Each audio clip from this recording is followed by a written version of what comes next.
Ashley Cummins. And I'm Chris Suarez. And I'm Anton Reform. And welcome to this episode of the life and times of the T-Rex. The T-Rex is one of the largest dinosaurs that lived during the Cretaceous period towards the end of the Mesozoic, which was about 85 to 65 million years ago. Check this out. He was a gargantuan, dagger-toothed monster. And the T-Rex measured 40 feet long and was really, really big. 20 feet tall, 5 to 7 tons. That's like as big as a Greyhound bus. Today, on Life and Times of a T-Rex, we'll be studying the habitat that the T-Rex thrived in. In the late Cretaceous period, the land was humid and warm with thickly forested areas just like this one. The area had trees and shrubs, but little to no grass.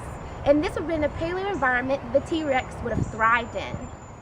Hey, just keep in mind, during T-Rex's time, there were greater levels of carbon dioxide in the atmosphere, so the flora would have been much greater in size. When we come back, we're going to discuss the large habitat space needed for such a fearsome animal, such as the T-Rex.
Hey T-Rex, how's it going? Hey long neck, it's going all right. I'm just looking for me a T-Rex woman to call my own. Ooh, what does that look like?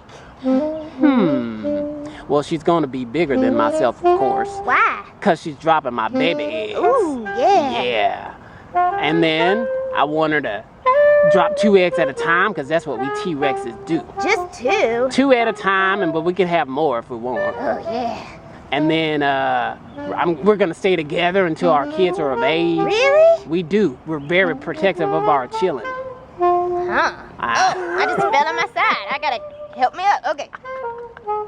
Really? You're protective? Tell me about those babies. Well, our babies, did you know we might be born with feathers on ourselves? Yeah. Because when we die off, the birds are going to be our direct descendants. So that's where the feather thing comes in, you know? Yeah. Yeah. Oh, I think I see me a T-Rex woman over there. I'll catch you later. Okay, baby. Or I'll eat you later.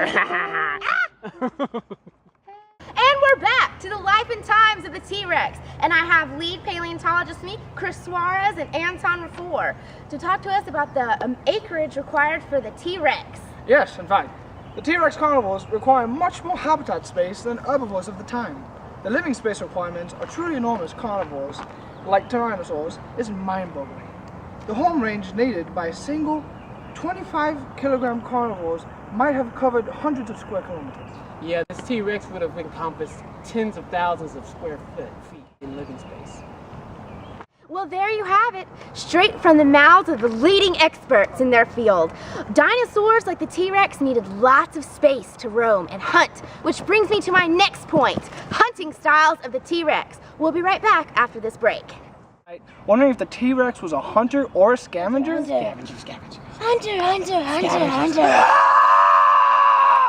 Debating with yourself that this gigantic monster is just big enough to come and rip apart whatever it wants and just eat it alive, you know, or it can just be like this, you know, pathetic little scavenger. It's like, oh look, something already killed this and I want to eat it because I'm a T-Rex and I had it. Like, I know, who knows? Who knows? If you're one of those people, stay tuned for Eating with the Tyrannosaurus. And we're back to the life and times of the T-Rex. Now we're going to talk about the hunting styles. T-Rex's long legs are meant for walking long distances, not for running. The T-Rex also has beady eyes, which makes it difficult for him to accurately track his prey.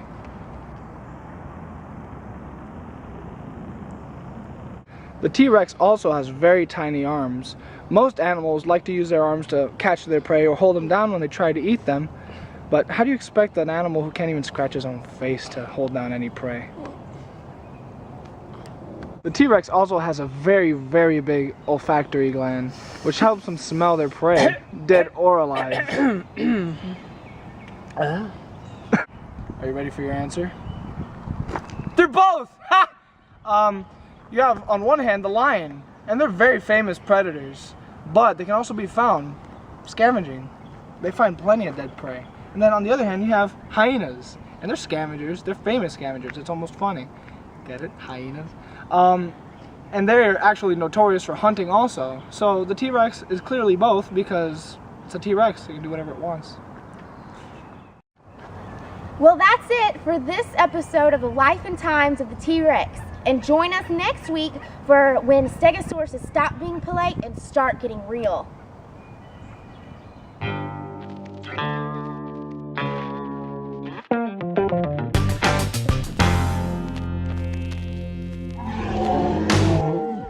Hey, okay, just keep in mind, back in the day, shit, there was a lot of, shit.